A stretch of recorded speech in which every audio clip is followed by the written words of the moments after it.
So hi everyone, thank you for coming back to the Bright to Light pod. Hope you enjoyed the first episode with Brian. Today I have a friend, another Northampton optometrist, who is going to just share their journey and we're going to have a conversation. So I'd like you to give a warm welcome to Sheena Tanna-Shah. Hi Sheena. Hi, Keyur. Thanks so much for having me on. You know what? I'm just glad you said yes. Yeah, I know I know you're busy. You got so much stuff going on. You got the kids, you got work, you and Piyush seem to be traveling and doing amazing things. So thank you for being on. Yeah, of course. And like I sort of said, when I asked you to do this, it's just really informal. It's Yeah. just informal, honest. Your journey. We can crack some jokes, all that kind. We can make fun of Yeah. Piyush as much as we want, and then we'll immortalize it on the internet. And Absolutely. just have a bit of fun. So I'm just going to start because I don't think I can introduce you as well as you could introduce you. Okay. Okay. So maybe just, where you kind of grew up. And actually, I'll start with the question. First question. So where you grew up, kind of stuff, bit of background. And then the first question is going to be, did you always want to be an optometrist? Okay. So I grew up in London for 7 years, and then my family moved to Leicester. So predominantly most of my life was spent in Leicester. And then did I want to be an optometrist? So I now live in Northampton, literally neighbours to you. But did I want to be an optometrist? No, is a simple answer to that. Yeah. I wanted to be a psychologist for a long time. Okay. And with our culture and the background that we come from, we have these conversations with parents, and it was a typical, get a secure career. And in a roundabout way, our parents wanted to give us that security because they never had that, right? So it was looking at careers that gave us that security. And for my mom, especially, it was a case of, is it going to give you flexibility? And if you have children, in fact, back then it was when you have children, not if you have children. Yeah. So we looked at different professions and things like that. And it was at college when I did a shadow day, an experience day at a local optometrist, and found it to be actually quite insightful, something I thought I could do. And after that shadow day, experience day, I decided to go ahead and explore optometry. And that's where my journey began. Okay. Where did you do your degree, Sheena? Were you at So I did Cardiff? my degree in Cardiff. Yeah, that's right. Yeah. Okay. Yeah. And so we know you're an optometrist. Yeah. Are you still an optometrist? Do you still see patients? Yep. So I'm still a practicing optometrist. I've been practicing optometry for a very long time, it feels like. So 19 years or so I've been practicing optometry, and I Yeah. practice now currently 1 day a week in a multiple. Okay. Fine. So do you enjoy that element? So the question really was, when I started this whole thing, Yeah. it was going to be, I was going to talk to people who had stepped away from optometry for whatever reason. They've kind of Yeah. got a bit tired of it. And then I'm Yeah. trying to make it a bit more rounded Yeah. because I don't want optometry to come across as negative, because there's Yeah. lots of people who love it, have Yeah. absolutely amazing time in it. Okay. So you're in clinic 1 day a week, Yeah. I'm in clinic right? 1 day a week. Yeah. And And so your the question question was, yeah. is, Yeah. I've changed it. I've just changed Okay. my mind because I've looked Yeah. at my Yeah. notes. So why do you still see patients? Why are you still in clinic 1 day a week? Yeah, okay. So I'm not going to lie, when I first came out of my pre-reg, I had a horrific pre-reg. Okay. Okay. And not going to lie, it was the moment during my pre-reg I wanted to quit many, many times over. And I came out of my pre-reg year, and once I qualified, I don't think I even wanted to carry on in optometry, if I'm completely honest with you. And it was Pius, my partner, my husband, who's also an optometrist, who, gave me the biggest support and, carried it through, obviously, because he'd worked hard to get to that point of qualifying. And for a good number of years, 4 or 5 years, if I'm completely honest, I was only surviving the days when I was in the consulting room in practice. I was not enjoying it whatsoever. And when I got married, I moved to Northampton, and I was working after a period of time in the same practice with Pew. So we're in the same practice, right? Same team members, same colleagues. And he was fantastic, right? Every single patient he would see, he'd be like, hey, how's it going? How's your morning? How's this? How's that? Whether it was patient Yeah. number 1, patient number 10, the last patient of the day, his mindset It's was the same. disgusting. It's just Yeah, his right? positivity is disgusting. Yeah, exactly. And this was not one day, not 2 days, every day. And I used to watch him thinking, wow, why are you enjoying this so much? And why am I feeling like I am just Yeah. surviving the day? And so, no, I wasn't enjoying it at all. And I think I was burnt out from pre-reg. I was struggling with depression and I was struggling with anxiety. So I was bringing that to my place of work at the time, not fully realizing the extent of my mental health. And it was only after I started getting that support and that help for myself and working on my own mindset that I realized a lot of it was to do with me and how I felt and how I perceive Okay. things. So once I started working on myself, my mindset changed and my then perception of the role changed. And Yep. I started seeing things so differently that it wasn't, oh, how many patients to go and is it with the one patient before lunch and the last one before the day. I wasn't seeing it like that. I was seeing patients as individuals. I was seeing them with a different compassion, different empathy, different understanding. And I felt like my role was so much more productive and more positive because I was changing and I was evolving. And so even though I started training in different areas outside of optometry, a lot of people say to me, like, is it something you want to, quit at some point now because you're doing so many other different things? Yeah. And I say no, because I love seeing patients now, whereas before it was a different story. And now when I'm seeing my patients, I feel like it's a privilege, a real privilege that I'm getting to spend that time with them and not just do a consultation, not just do an eye examination, but I can be there for them.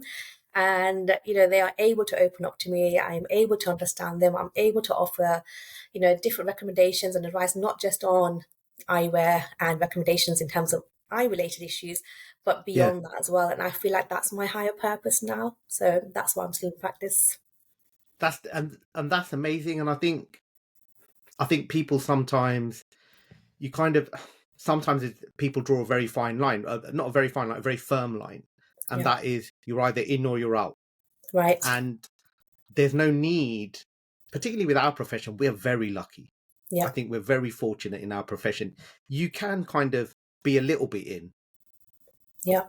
and be a little bit out, or you can be a Right. little bit in and you can be a lot out. Yeah. And I think when people go into it, and correct me if you're wrong, I think most optometrists go into optometry because they want to help people, Mm-hmm. Yeah. and they want a kind of positive influence on the Mm-hmm. world and the people around them. Mm-hmm. And so when you get into the big bad world Mm-hmm. and you realize there are other factors that potentially have that come into it, unfortunately, like maybe conversion rates or just working in a room with no windows, Yeah. and Yeah. suffering from seasonal disorders and things like that. I think it can be a bit overwhelming, and people are kind of like maybe a bit like what Peach was saying. Well, you've come this far, you've Mm-hmm. worked so hard. Mm-hmm. Why don't you kind of just keep going, Yeah. kind of thing? That's really interesting because I mean we know each other and we've hung out, but we've never really Mm-hmm. chatted like this, right? Because Mm-hmm. there's an event or something's going on. There's loads of people Mm-hmm. going around. Um, was there kind of one event?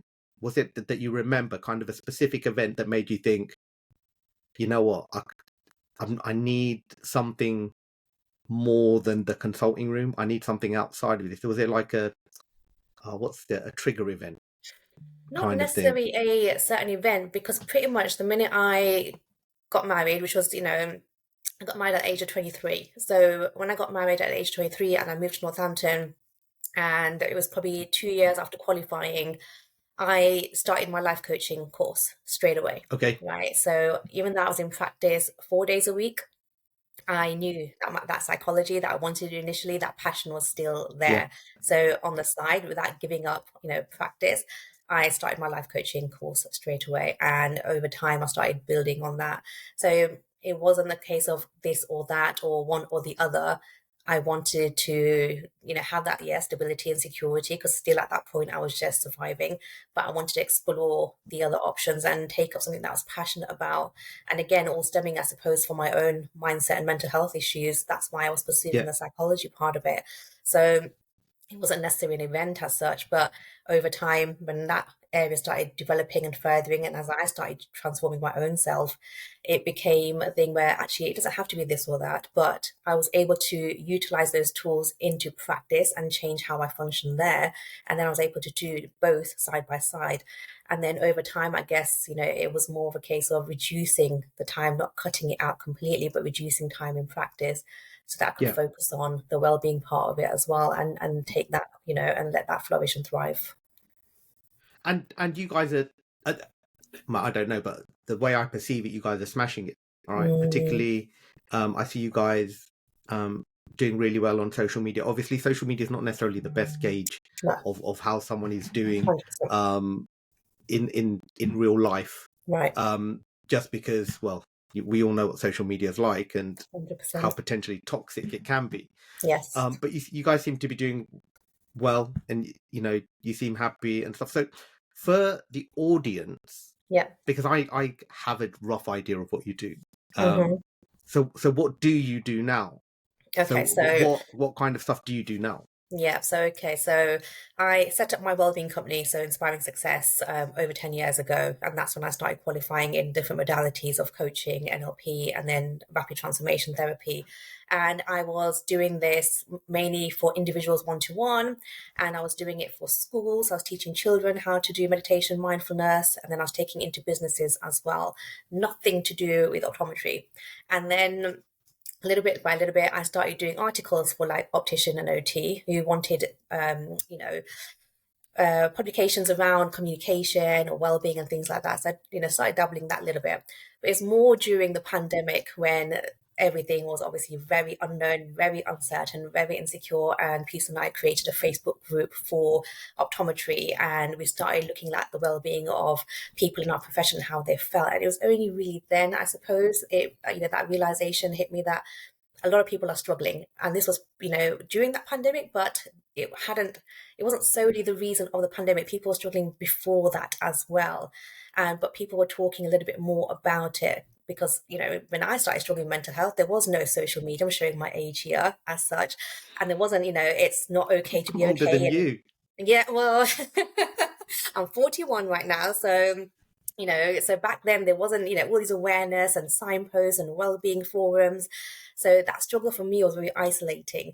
But I think for still, a lot of people, mental health was a stigma. So when we created this Facebook group, it gave people a little bit of a platform where they could share their worries, their thoughts, their stresses, and that sort of thing.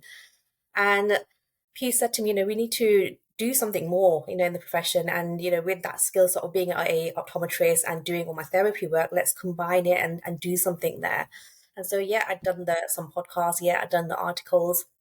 And Pew's thought, let's do some, CPD. Why can't we create some CPD around well-being and start implementing that?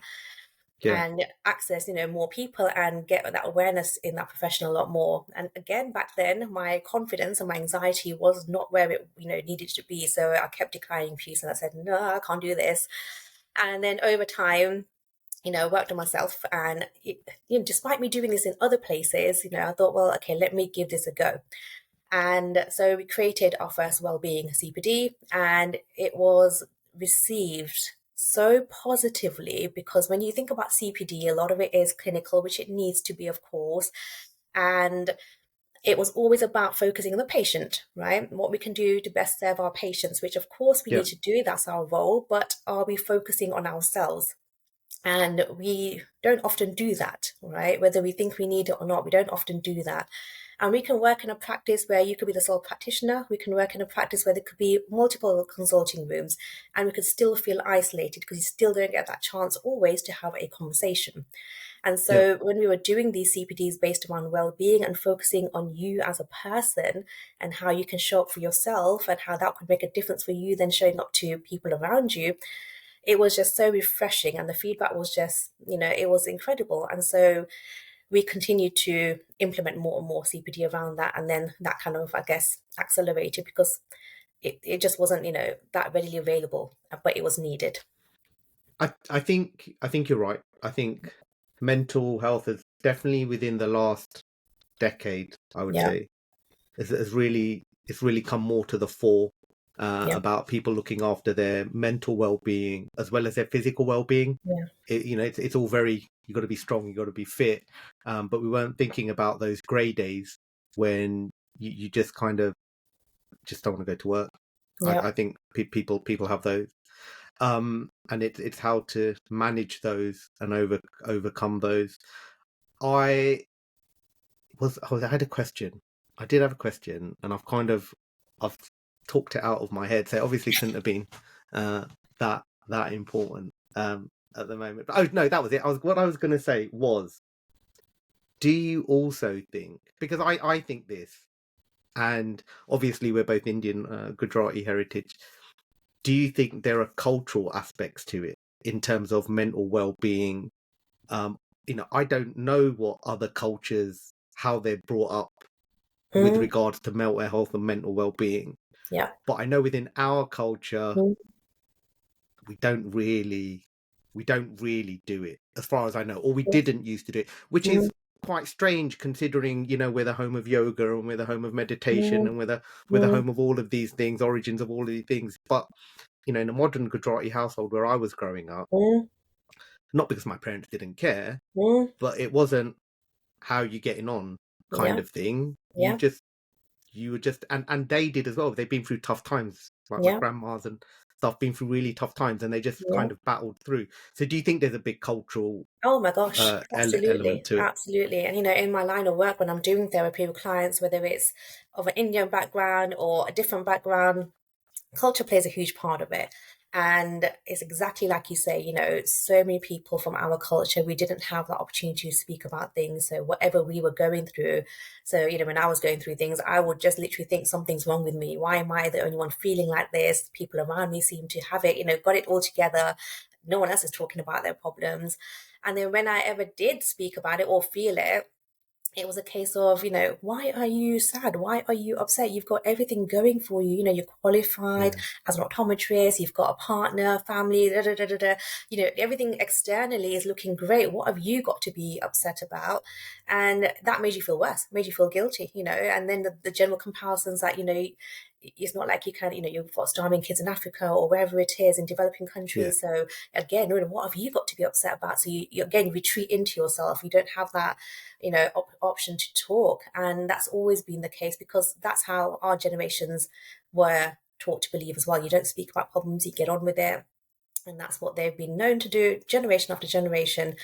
And so even for my parents now, when I'm speaking about it, and I've had publications in, for example, the Daily Mail, and my dad used to run a newsagents, right? So he'd pick up that paper and he'd see my articles, and they're talking about depression, talking about how I felt.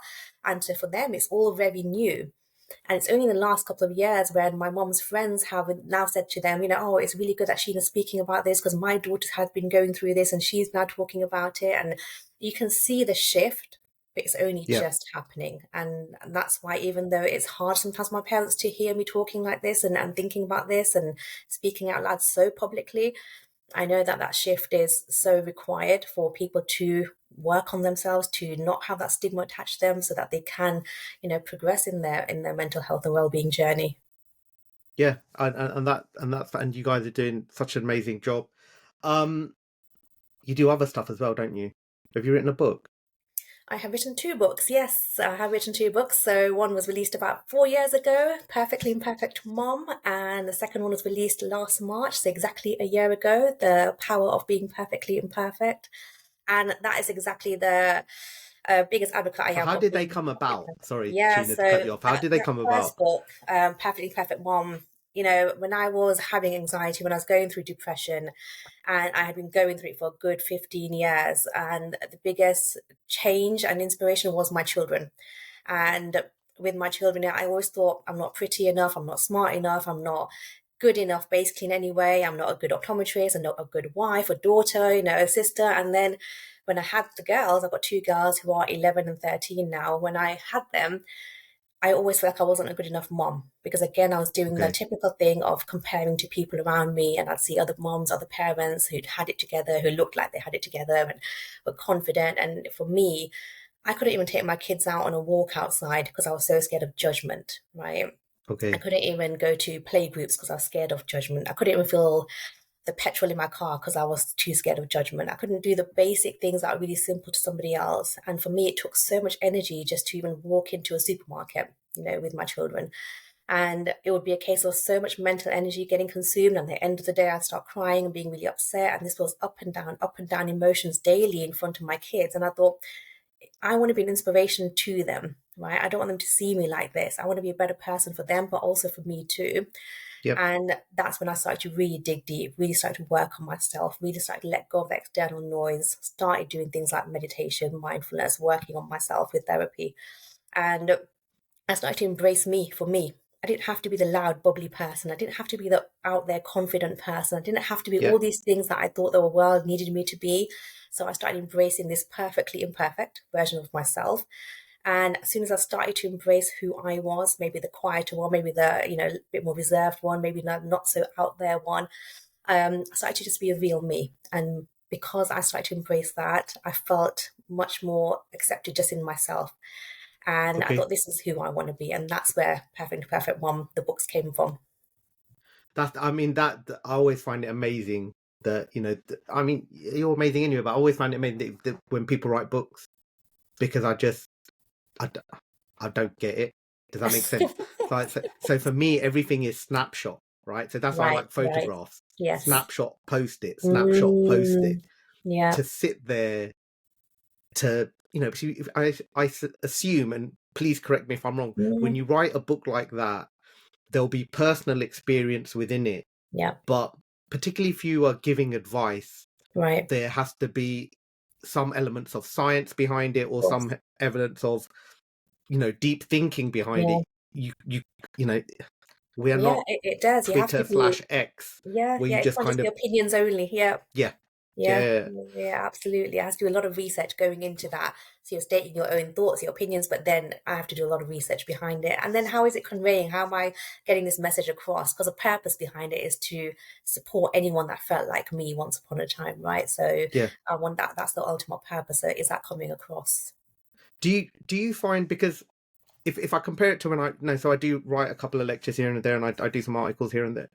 Do you find that, or did you find that when you wrote your book and you did your research, Mm, it also kind of helped you with self-learning and self-therapy? Whereas, mm, when I write an article, normally someone's asked me because they think I know it all, mm, or not, I know a lot, yeah, but I usually don't. So then I'm we do. scrambling Yeah, to make sure I'm really up to date yes, with the latest, thoughts and yes, management and things like that. So when you wrote your books, was it a bit like, I'd never thought about this. Actually, 100%. this is quite interesting. Absolutely. Yeah, yeah, absolutely. Every time, whether I've written a book or whether I'm doing these well-being CPDs, and you've got it every time you deliver, even if it's the same CPD, you want to make sure the statistics, the research, the data is relevant and up to date. So you're constantly learning, constantly learning. And I think you can never learn, enough. No matter how much of a Yep. professional you are in that field, how skilled you are in that field, every day is a growth day. Every day is a learning day. So yeah, definitely. So that's amazing. We've got 25 minutes. We've absolutely smashed through this, and obviously I'm I think we're in society where everyone likes short bursts of Yeah, of information, course. and I just you have such an amazing journey. You've done so many amazing things. Thank I you. wanted people just to kind of see that and Mm, understand that, particularly within optometry, you can do mm, it, yes, but it's flexible enough to let you absolutely. do other things initially, like you did your course, Yeah. and then as your course improved and as you got more confident, as you did more work in it, you Hmm. can sort of transition a little bit Absolutely.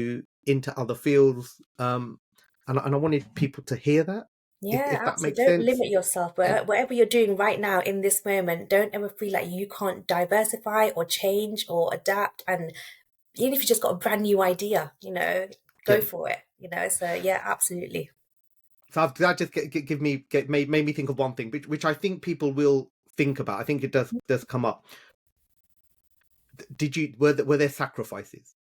Does that make sense? I mean, like for me, for example, sometimes I think, you know what, maybe I don't want to do this, but if I do that, what's going to happen about the money? right? Because I'm now in a situation, you know, I got two kids as well, right? Got the Right. 10-year-old just got into secondary school, the Yeah. little one who's eating me out of house of home, and you kind of sit there and go, right, well, if I were to drop everything now, all Right. right, and just go and become a wildlife photographer because I like taking Mm-hmm. photographs, right? Mm-hmm. How am I Mm-hmm. going to pay the bills? Like, so was there Yeah. anything like that kind of I a think bit of a it's just a challenge in case your of thing? adapting and just exploring the options without cutting things off. As I said in the beginning, it doesn't have to be one or the other initially. It can just be that Yeah, and that together, right? Until you figure things out, and things don't have to be set as well. So it's just a journey that you have to take those first steps, and that's the important bit. So you don't have to think, I'm going to be that photographer and I'm going to quit this, and that's the only way I can do it. Just do both for a little while and do one or a bit less of the other one. So it just is about figuring things out, but taking those steps and not thinking, well, stopping at the thought, have that yeah, thought, but then take that action with it as well as the yeah. next part. Cool. Thank you. There is one more question I have to Mm, ask you, yeah, of course. but I think I want to finish with that. Mm. So what I'm gonna let you do, because you're my friend and I know you have wellbeing events. Yes. Are there any wellbeing events coming up Oh, that well, you would I'm like glad you that you would asked. like to mention? And it's my podcast; I can talk about whatever I want. Oh, thank And then you. I'll stick it in the link in Yeah, below. So yeah, that if anyone wants to join, so Yes, when's so your next event? we do have a fabulous optometry wellbeing day event on the 11th of May this year in the Midlands in Kettering Park Hotel, and it's just a place to connect and have fun, and there's CPD available as well, but we've got things like yoga, we've got ice baths, we've got acceleration, glass walking, and as I mentioned, two CPD activities for 6 interactive points, and we'll be ending with an eyeball, so 3-course dinner, DJ, and our Optometry Hero award will be presented that night as well. So a whole day That and is night of coming together. that's amazing. I got busy last time, so I was away and I was going to get You told popped off. in as a But I guest popped it. appearance. I did dropped in, and it was good. The ball was fun. It was great.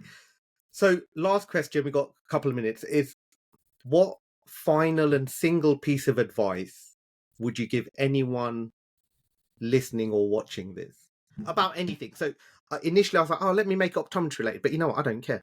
Yeah. One piece of advice you could give someone. Start What would with it be? yourself. With anything Okay. that you're doing, start with yourself and focus on your mental and physical well-being, because it doesn't matter if you're the most skilled optometrist or whatever field you're in, it doesn't matter. Focus on yourself because you have more control over your life than you realize. But that all starts with that one thought, that one step, that one person, and that one person being yourself. That is amazing. Thank you ever so much. I really appreciate it. Now, Piyush is going to have a serious, Yes. he's going to have to bring his serious A game to even come close to that. Thanks a lot, Sheena. No, thank you so much for having me. It's super grateful to always be in connection with you and for having me on this podcast.